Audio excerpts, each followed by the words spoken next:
the idea out there. Yeah, yeah. Well, it is chess, isn't it? I mean, all the pieces have to be aligned and so on, and every action has repercussions. But if we're that close, yeah. Well, and let's think about this: that if it is that close, if we have the White House, isn't the VP the tiebreaker? So if we're only going to lose one at most, so and if we can't hold on to it. In a way, we don't deserve to hold on to it. In fact, next time, I hope that we pick up more Senate seats. Yeah. And more and more. And the more people see the damage that they're doing, the more we should be ousting the Democrats from... Well, my understanding in the Senate, this next election, 2016, is very much like what took place in 2014. We have more Republicans up for re-election than we do Democrats. And, that could swing things either way, one way or the other. Then we just need to be worthy. Mm-hmm. Yes. And that's okay by me, Yeah. We need to work hard. We need to hang on to what we've got. We are the party that has the right answers. Mm-hmm. They are the party that's that's destroying us. And if we can't get that message out, we're sunk. Yeah, and if we can't win the White House in 2016, also, we're sunk for two reasons. One, we're sunk because of what the Democrats are going to wreak, even more havoc. But if we, the opposition party, can't get it together enough to wrest it from them, who are we? Yeah, you're right. We got to do a commercial break. When we come back, I want to float this by you, Karen, because we're talking about the Hispanic aspect of Marco Rubio's candidacy. But I have something else I want to float to you. I saw it today, and it's my prophecy fulfilled. I see this coming down the line here. I'll spring it on you guys when we come back. Oh, goody. Okay. We have Karen Siegemund from Rage Against the Media, Joe Hakos from Dryer Report. Stay with us, guys, right here on the Conservative Syndicate. We'll be right back. You can catch all our show archives at theconservativesyndicate.net. The Conservative Syndicate, real conservative talk from real conservatives. Attention taxpayers. If you've received a notice from the IRS or state, do not ignore it. It's also a big mistake to try and handle your tax problem on your own. If you owe back taxes, it's a fact that the government has the power to take everything you own, including your home, business, wages, savings, and your freedom. But here's the good news. There's a special toll-free tax hotline set up especially for you. This tax hotline will tell you about new programs that are geared to help you dramatically settle, reduce, or eliminate what you owe. But you have to call now. Take down this number or put it in your cell phone. But call 866-761-0959. 1-866-761-0959. When you call, you'll get free information on how you can reduce or eliminate back taxes, including penalties and interest. You can also be helped if you have unfiled returns, a tax lien, wage garnishment, bank levy, or if you've been entered into a payment plan but can't make the payments. Don't make the big mistake in thinking you can ignore or handle your tax problem on your own. You can stop the collection process immediately. Call this special tax hotline today for free info at 1-866-761-0959. That's 1-866-761-0959. 1-866-761-0959. Hey folks, if you're like me, you don't place a whole lot of trust in today's media for the real truth and facts regarding the volatile world of finance and politics. When I want the real scoop on money, I go to the most trusted source I know, my good friend and colleague, Bob Cardoso. Bob is a noted financial expert with a PhD in international finance who airs his nationally known and syndicated show, Robert Cardoso Live, every Monday through Friday, 4 to 6 p.m. Pacific Standard Time. With Bob, you'll get the right information at the right time, firsthand, from someone who knows his business and can help you make the right decisions concerning yours.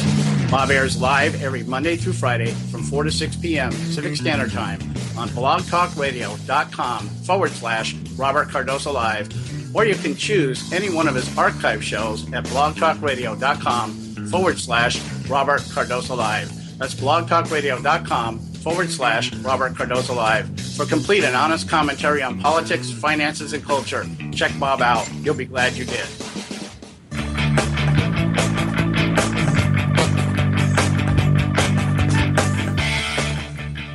Okay, hey, we're back right here on the Conservative Syndicate. Again, thanks so much for joining us tonight. And we're coming up on the close of the show. We got about 10 minutes left here with Karen Siegemund from Rage Against the Media. And I wanted, I know you guys have heard me say this. Everybody was worried, wondering, okay, is Hillary going to run? Is she not going to run? I didn't really think she would run. I really didn't think she would. Obviously, I didn't either. I fooled you. Yeah, I think, but I did say if she did run, the only reason she really would run is because the Clintons are sore losers. And it's just the idea of having to admit that, hey, you're not up for the job. And in their own minds, they're all legends in their own mind, that kind of thing. And, she wants to, the fact that Bill Clinton was displaced as America's first black president, she needs to counter that with being America's first female president. But would she do that? Well, back. Oh, my God, what a chilling sound that was. When she said that, right? Yes. Oh. But here's my thing. Oh, no. And not a whole lot of attention's been paid to this, but I've been saying it now for the better part of a year. And I ran across an article today from Eleanor Cliff from the Daily Beast. Oh, no. Title of the article, Julian Castro is in the VP training camp. Yep. And I've been saying this for better part of a year now, that whoever runs for president, once the primary's over, Julian Castro is the VP. This article is about the which Eleanor Cliff from the Daily Beast writes, is that he was tapped for the job last summer by a lame duck president, and by definition a short-termer. He is now HUD's secretary, Julian Castro. He was placed into that position by Barack Obama for the purpose of finishing his mentoring Midwest Academy style. He comes from the same block of people, the same mentoring. His mother is the founder of La Raza. Oh, my God. They're great, John. Those guys are really good. And then he's got a brother, Joaquin Castro, who's also in Congress. They're twins, the twin brothers, okay? And they have been played up ever since Barack. They've been played up more as the up-and-coming stars more than Barack Obama was back in 2004 when he entered the scene here. This guy, I'm telling you, is going to be, I equate it to this. John Kennedy chose Lyndon Johnson as VP for one reason. He needed Texas to win. And I think Julian Castro is going to be chosen, especially with the idea of somebody like Marco Rubio coming into the race. Should Marco Rubio make it past the primaries, I don't believe he will, but should he, then what we have here is we have one trumping the other, one canceling the others out, that kind of thing. So I just wanted to float that out there. What do you know, Karen, about Julian Castro?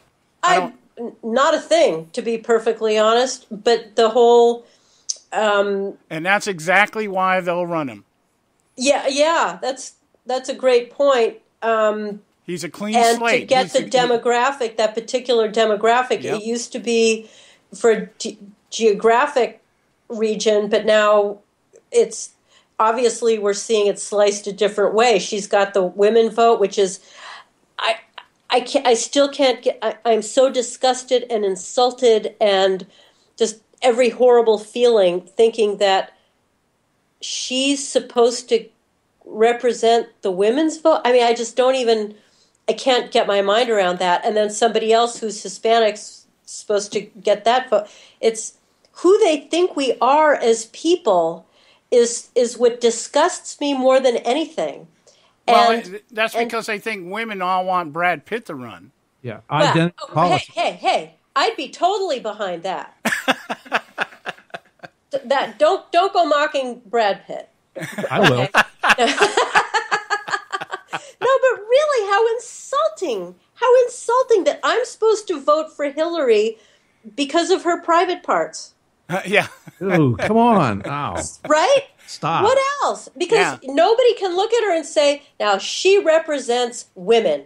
Yeah. Because she doesn't represent anything about women at all. She really doesn't. And it's deeply insulting that she is held up as the first. It's so insulting to me. Yeah. So, and it's what's the one good thing she did as Secretary of State? Oh, she accumulated the most frequent flyer miles of any. Flyer miles. But one of the things that I've started to do, I just did this last weekend. I took my video camera out to City Walk. It's part of Universal Studios. You're not in the studio yet. And I started to interview people. Just what news sources do you use? What's the most important issue for you right now? What news sources don't you trust? So getting information, I want to put all this together for my radio show and to write it up and all that. And I'm really interested. And I think what I'm going to do this Saturday, because it came up in one of the interviews I did, what has Hillary Clinton accomplished? Right. And so I'm just going to ask people that. Hey, she's the candidate. What has she accomplished?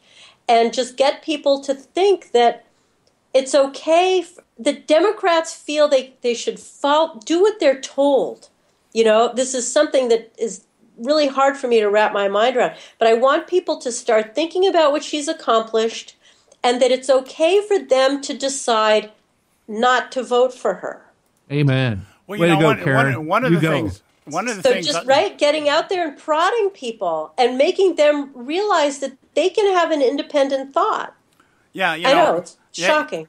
You carry it. You carry it in a way that I've done in other aspects. I tell people when people rave to me about the Kennedys, I'll come out and I'll say, especially Ted Kennedy, I'll say, okay, the guy was in the Senate for 33 years. Can you name me one bill he authored?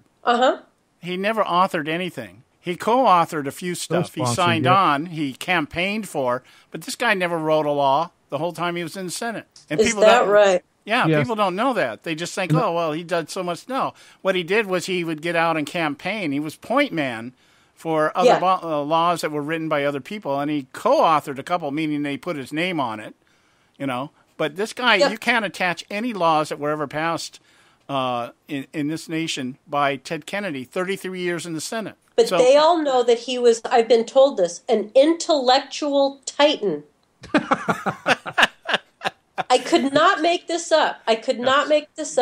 But he can't drive a car. Hey, anybody that can drive a car off a bridge and kill a woman and walk away from it's pretty intellectually astute. Yes, and and Hillary can get away with that. She never did that because she hasn't driven a car in 30 years. Yeah. Right. All right, guys. Hey, we are out of time. No way. No way. Really? Way. Every time. All right, Karen, I want to give you a moment. Plug your website. Yes, find us. Really, we're doing all kinds of stuff now. We're ramping up for all kinds of truth-telling out there. RageAgainstTheMedia.org. Find us on Facebook at Rage Against the Media. And follow us on Twitter. A lot of us are working very hard to bump us into really powerful numbers on Twitter at Media Rage. So follow us. Social media is going to be a very, very powerful tool against the propaganda machine of the mainstream media. And if we don't speak up, who will? Yeah, right. Well, I want to thank you again, Darren, and continued luck with your new show. I'm still waiting for an invitation, but I'm patient. I'm still getting it together. But okay. My pleasure. All right, my dear. All right, God bless. We'll talk to you next week. Okay, bye-bye. Okay, guys, we're done for the night, and just want to remind you, we'll be back tomorrow, and we're going to talk a little bit about Iran. I want to bring Iran back up. I don't want to let this go. There's something going on with that we need to look at. Ron Edwards from the Edwards Notebook will be with us tomorrow, and we'll dance around a little bit more with the announced candidacies of some of the other people that are running in the upcoming 2016 election. So just remember, guys, it doesn't matter how many times you get knocked down in life. It only matters how many times you get up. God bless you. We'll talk to you tomorrow. Thanks for tuning in to this edition of the Conservative Syndicate, the globally syndicated, politically incorrect talk show that seeks to tear down the imaginary wall of separation between church and state. We want to make you aware you can find and access all of our show archives at our website, theconservativesyndicate.net, as well as our broadcast stations and times. That's the conservativesyndicate.net. We so appreciate you taking time to tune in, and we so look forward to continuing to bring you the best and uncompromised talk radio available on the net today. And remember, folks, it doesn't matter how many times you get knocked down in life. It only matters how many times you get up. I'm John Matthews, signing off until next time, right here on the Conservative Syndicate. God bless you, and may God continue to bless America.